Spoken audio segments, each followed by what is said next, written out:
Turn on the main power switch. Turn on the lower control emergency stop button.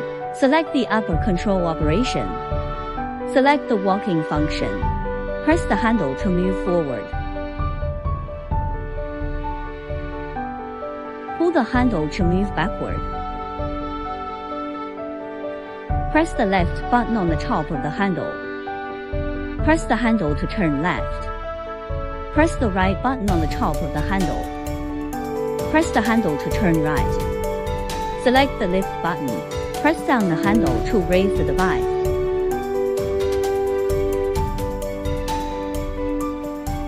Pull up the handle to make the device descend.